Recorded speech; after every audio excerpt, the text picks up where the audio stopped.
Amakholwa mawabekezele akhuleke abonge uNkulunkulu. Amen. Amen. Leliya verse li-7 lithi kepha ukuphela kwezinto zonke sekusondele, ngakho zikhuzeni nizithibe ukuze nikhuleke. Angithi ngenza kahle bancela ngazi noma ngizofunda la mina umuntu uzofunda kwelakhe iBhayibheli elilolo hlobo noma elilolo limi. Angithi amen. Amen. Lithi ke lapha abazalwane into engiyithandayo lithi ukuphela kwezinto zonke sekufikile njengoba sekuya ngasekupheleni nje umhlaba usuphela. Lithi ke manje asizikhuzeni sizithibe ukuze sikhuleke. Kusho ukuthi khona ifoundation khona lapho kufanele siqale khona ukuze sikwazi ukukhuleka.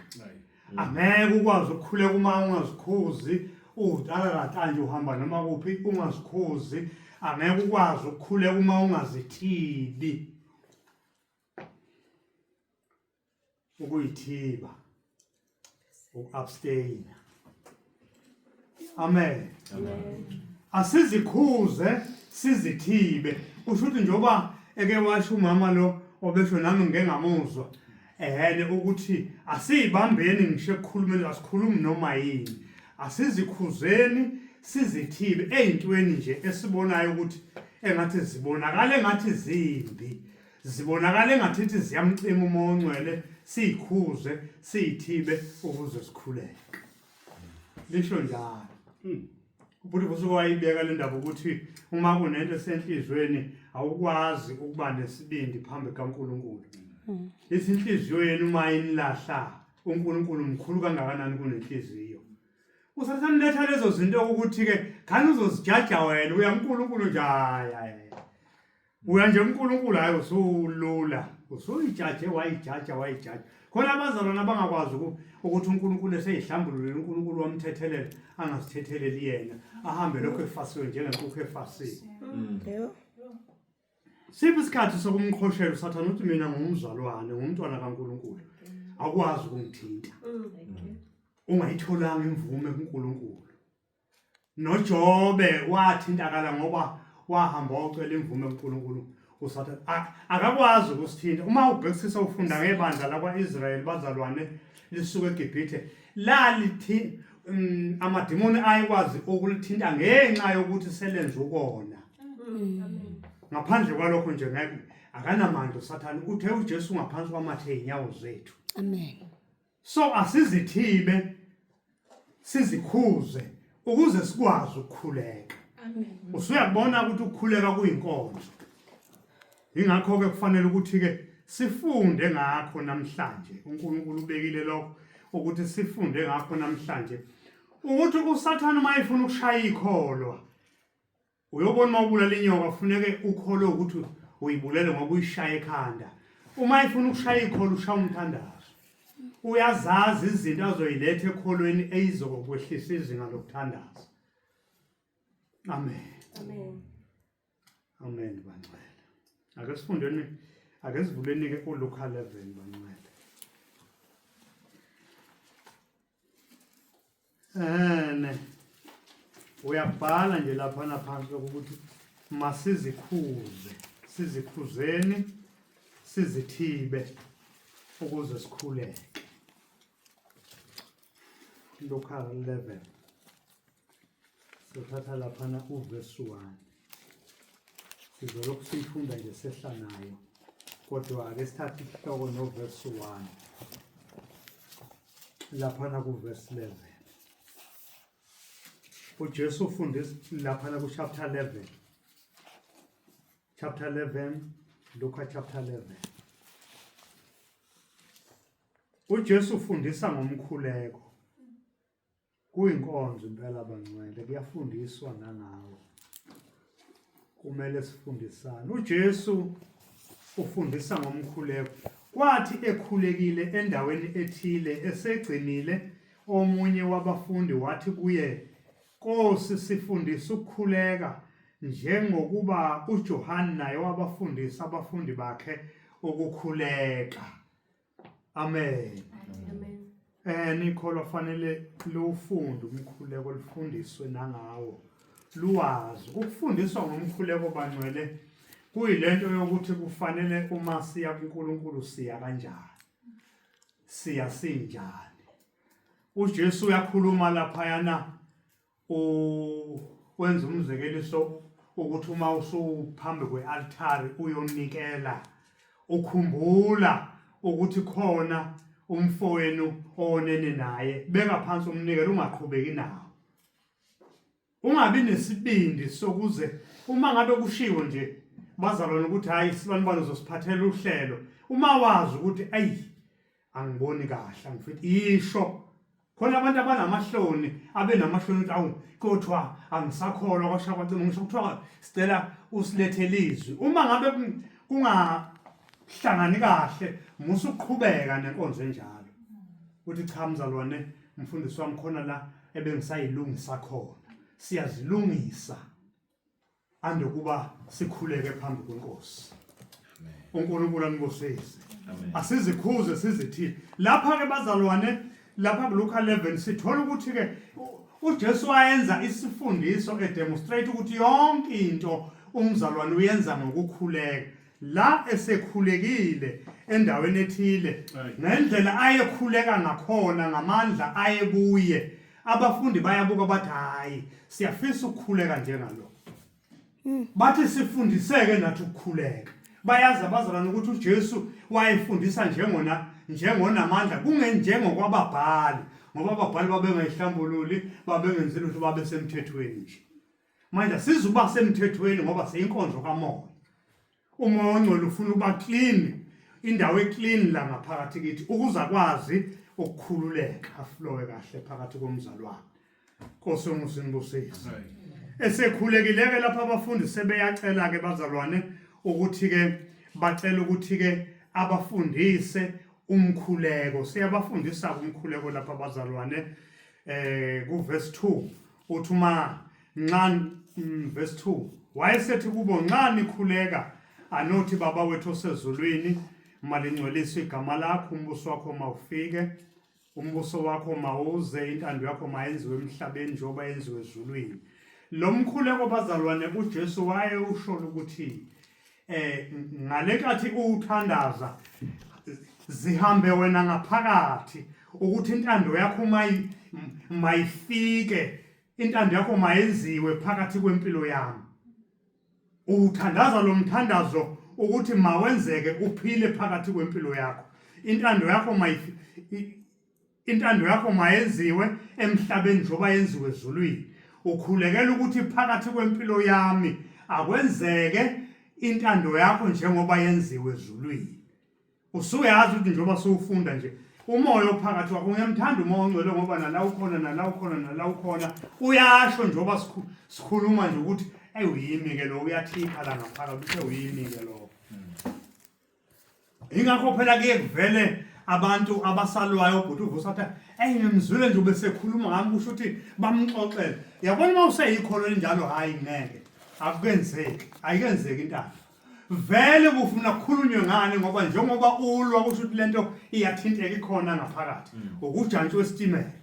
Isitimela siyahuzula siyakulimaza. Usuyaphakama ke manje usuvula namagroup eceleni okuhleba intshumayelo ekade zenziwe. Izinto ezenzakalayo emabandleni. Olukona ngosisi. So bazalwane iyafundwa ke le ndaba bazalwane wena uzifaka kuyo ukuthi lento iyenzeka yini laphana ku verse 3 uthi kusiphi isinkwa sethu semhla ngemihla isinkwa sethu sisicela kuNkulunkulu asisidli isinkwa sokurobha. Ngengathi ukukhuluma kancane ukuthi kunokudla kunezinto esingazidla ezingcolisa umoya ongcwele. Abanezingane engakholwayo lapha ihambe ziyojola zibuye namaplastiki adla umzalwane uzocima kumoya webuthuntu. Ngoba udla exactly lokho yakungcola uma uthatha nje ngamehlo engqondo lokho yakungcola ade bekwenza uthatha khona ukuxhafuza ufaka ngaphakathi. Uyadla appetite iningi kakhulu. uNkulunkulu nibusise. Amen. Manje ke sifundiswa ukuthi sithandaze kanjani ukuthi usiphi isikwa sethu semhlanga esivela kuwe. Kusho ukuthi yonke into yenzeka ngomthandazo. Ikholwa libizelwe nje ukukhulekile. Ngoba ukukhuleka sikubiza ngokukhuleka nokuthandaza. Kodwa kuyindlela yokuxoxa noNkulunkulu yokuxhumana. Kusho ukuthi ukuxoxa noNkulunkulu bese sikubiza ngokukhuleka sikubize ngomthandazo. Amen. Amen. Hallelujah. Holy God. Uverse 4 bazalwane uthi usithethelele izono zethu ngokuba nathi sibathethelela bonke abanecala kithi. Ungasingenise kulingweni kodwa usikhulule kokubi. Usithethelele izono zethu kunekhoma. Kusho wena ukuthi inkosi ngithethelele izono zami. Ngokuba nami ngiyabathethelela. Abangonayo. Uyayibona ukuthi yonke ibuya ize kuwe ukuthi lento kufanele lezi ikhali zonke zibe khona kuwe ngaphakathi. Isikhali sokuthethelela usathana uma ekulinga ngomzalwane wakho ukwazi ukumthethelela. Lento kufanele ibe khona ngaphakathi kuwe. Uyisho phambili kaNkulunkulu ukuthi njengoba nami ngibathethelela kusho ukuthi igquba likho. Alivumelekile. Amen. Amen. Lo mthandazo ngawubheka kancane uthathe nje. Mina hayi uyangisiza kakhulu uma ngithandaza semgugula la phansi kombhede emva kokuba sengiqedela ukukhuleka bese ngimusho. Abasawushe emabandleni angazi ukwenziwa yini. Noma mhlambe ngiyobuye ngichazeleke futhi ukuthi angazi ukwenziwa yini. Abawusha abantu lo mthandazo. Abawusha impela ngeke ngahamba ngihambe noma ayabawusha. Ngeke ngajabula susho lapha edining room izona nje. Nakho ke umkhuleko obhalwe phansi. uNkulunkulu anibusise. Amen. Amen. Amen. Lo mkhuleko lo kufanele ube yiwo wena umzalwaneke. Ube yiwe uphile lapha kuwe. Ukuthethelela abazalwane kuyadura uma ngabe singaqinile emthandazweni. Uma uqine emthandazweni ukhola uhamba endleleni uzovuka ubufakazi uma uqinise emthandazweni. Amen. Ingakho usathane nempi nomthandazo. Amen. Amen. Njani sisi? Niyaphila. Siyaphila. Usathane uyenza ngani yakwethu ukuthi akukhiphe busy. Enzele ukuthi ungabi nalo ithuba.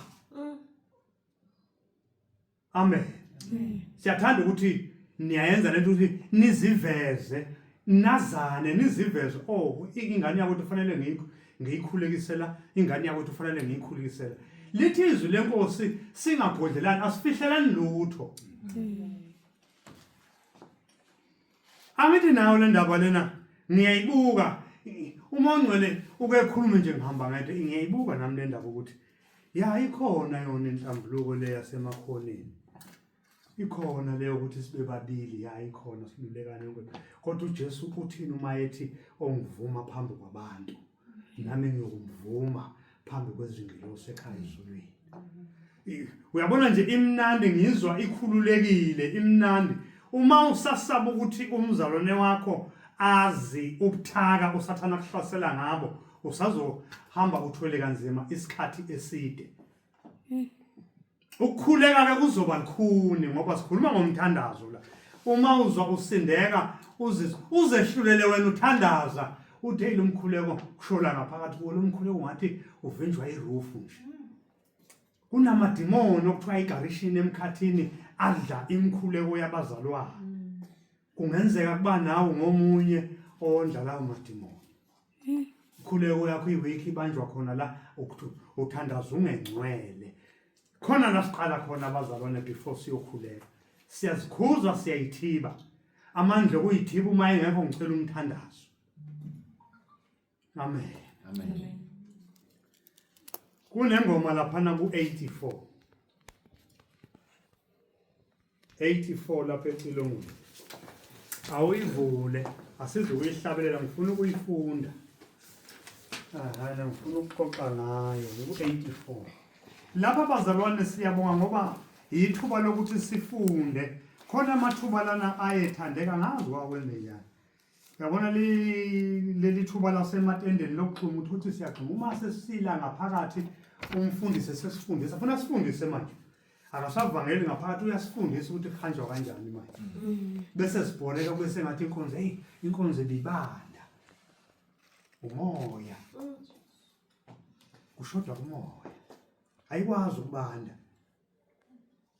kukhulunywa ngesikhathi somkhuleko lapha abazalwane njengoba sisesifundweni somkhuleko sikhuluma ngesikhathi somkhuleko kuthiwa isikhathi somkhuleko bayeza abazalwane ukuthi la eBhayibhelini kuyabhala ukuthi oJohane babengena ethempelini eminyango omuhle ngesikhathi sokukhuleka abazalwane nje alikwazi ibandla ungabi nazo ikhathi zokukhuleka ikhona ibhuku lami laphana uthukhwaya ngibhale khona izikhathi i-timetable yokukhuleka ngangifakaza ngayo lapha ngoba abanye abazalwane abanayo ngajabula nje ngibona isendeka lapha kuyilokhuza umama manje athi eyisende ukuthi kuzokhulekwa ngesikhathi bani abanaso ayinako nje indaba yomkhuleko ukuthi ufuna ukukhuleka ngesonto uma kuhlangana emva kwalokho uhlukene naleyo soyibonela nawe soyibonela kuze kuhlangane ngesonto no ayihambi kanjalo insindisi amandla sizokuwathola izipho zikamoya fanele zehle isebenze ebandleni zizovuleka kanjani bazalwane singahambi ngendlela okuyiyona efanele isikhathi somkhuleko sibalulekile laphana ku1 verse 1 lapha yakule ncwadi 84 sikhathi somkhuleko ligugu lamakholwa kulapho abazalwane bethola khona amandla ligugu lamakholwa uma ngabe seyishayile usathane lento ngaphakathi kuye ingasesili igugu ungasayilangazeleli izikhathi zomkhuleko okwazi ukuthi hayi sekonakele iligugu lamakholwa phela ukuthandaza amen akube kunje inkosi ngiyofika nini ekhaya mkhuleke egameni lika Jesu amandla ayatholwa ke lapha abazalwane nxa sisemthandazweni sivula izinhliziyo uzoyivula kanjani siyivula kanjani inhliziyo siyivula ngokuqala siyoyilungisa ukuthi inhliziyo yami nalokho ngiyabona ukuthi ngeke ngikwazi ukuma phambi kaNkulunkulu ngoba uNkulunkulu akakuthandi lokhu nalokho inhliziyo yami nalokho akuvele nje bazalwane bethu hey ikholwa liyathandaza lifundisa indlela yokuya kuNkulunkulu aliveli nje lisuke seliyahamba seliyokhuleka nxa sisemthandazweni sivule inhliziyo sibike kuyinkosi silungisiswa yiyo bangcwele isikhathi somkhuleko masingakhohlwa isona amen isikhathi somkhuleko masingakhohlwa isona uma sikhohlwa isikhathi somkhuleko sizodangala impela singekunqoba ukona ngithanda lapha ke bangcwele ngeke uma ungathandazi uthandaza uclean kodwa uma ungathandazi uye kuNkulunkulu nenhliziyo empty engenalutho njengalayishe lutho uma ungathandazi ukona izono zizoba ngaphezu kwakho ube ngaphansi zioverpower njalo uzokwehlulwa njalo ingakho phela abazalwane uma kubonakala lapha yana uAkhani engakazihlambululi uthi uNkulunkulu kulokhu uza kuJoshua ngeke uIsrayeli ame phambi kwezitha zakhe ngoba phakathi kwakhe kukhona okuqala kusuweyo manje izitha zethu obani amadimoni noSathane ngeke ke sikwazi ukuma phambi kwabo uma ngabe kunokuqala kusuweyo phakathi kwethu amen silungise